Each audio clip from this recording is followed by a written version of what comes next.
Assalamualaikum warahmatullahi wabarakatuh. Halo Bapak Ibu guru hebat semuanya.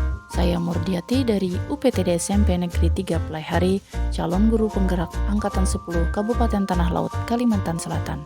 Pada video kali ini saya akan memaparkan koneksi antar materi, kesimpulan, dan refleksi pemikiran Ki Hajar Dewantara.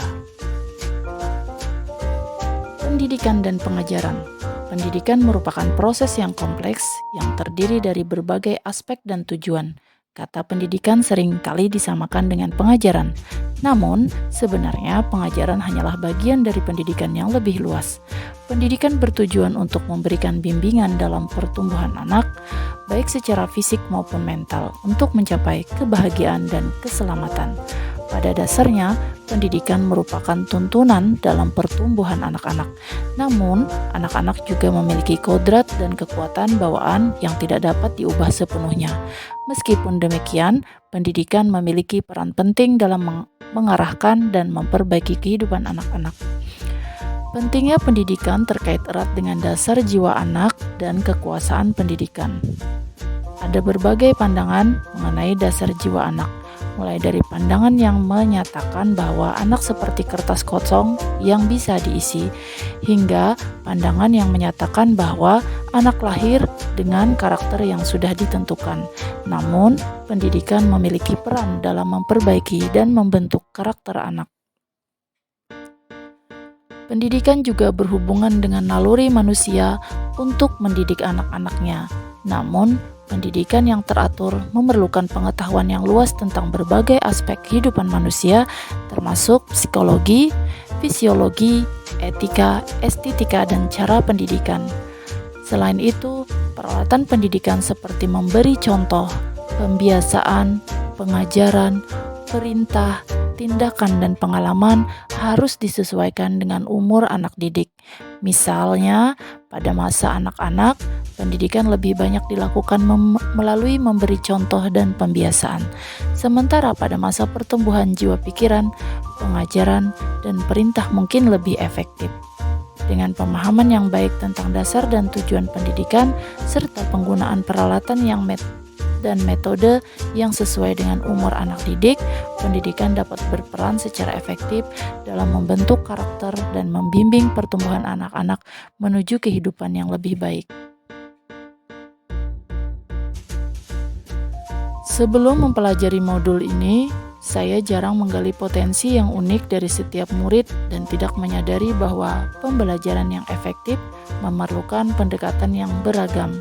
Selain itu juga, saya sering menganggap bahwa tugas saya hanya mentransfer ilmu pengetahuan, pemberian informasi, dan menilai keberhasilan suatu pembelajaran adalah jika murid saya mendapatkan nilai yang bagus dan tidak pernah remedial. Saya bahkan sering mengajar materi tanpa memperhatikan apakah murid saya juga paham atau belum. Saya bahkan jarang berefleksi menanyakan kepada murid apakah mereka merasa bahagia dan senang setelah pembelajaran di kelas.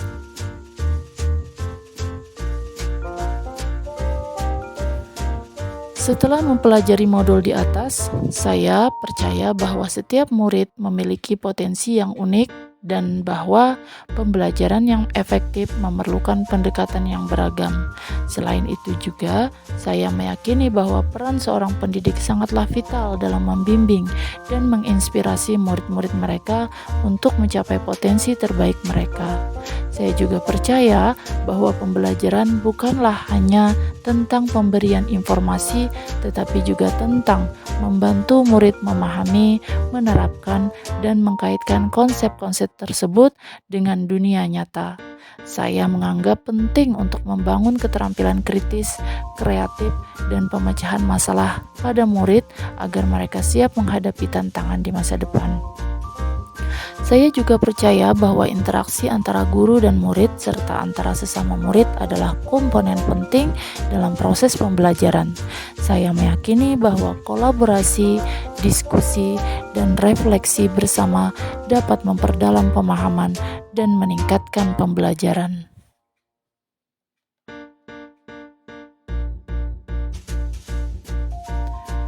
Yang saya dapat segera saya terapkan pada pembelajaran dalam kelas antara lain menyesuaikan pembelajaran. Saya dapat mengidentifikasi gaya belajar yang berbeda antara murid-murid saya dan menyajikan materi pembelajaran dengan beragam metode seperti ceramah, diskusi kelompok, proyek kolaboratif, dan aktivitas praktek langsung. Hal ini akan membantu memenuhi kebutuhan beragam belajar dan memastikan bahwa setiap murid memiliki kesempatan untuk berhasil. Mendorong keterlibatan aktif. Saya dapat merancang aktivitas pembelajaran yang mendorong keterlibatan aktif dari setiap murid, seperti penugasan berbasis proyek, permainan peran, atau simulasi. Dengan cara ini, murid-murid akan lebih terlibat dalam proses pembelajaran dan membangun pemahaman yang lebih mendalam tentang materi yang dipelajari. Mengintegrasikan teknologi. Saya akan menggunakan teknologi secara kreatif untuk meningkatkan pembelajaran di kelas. Ini bisa termasuk penggunaan platform pembelajaran daring, aplikasi pendidikan, atau alat multimedia untuk menyajikan materi dengan cara yang menarik, menantang bagi murid-murid saya. Mendorong kolaborasi dan refleksi.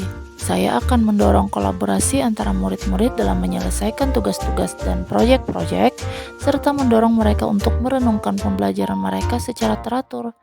Melalui kolaborasi dan refleksi bersama, murid-murid dapat memperdalam pemahaman mereka tentang materi dan memperoleh wawasan baru dari perspektif teman sebaya.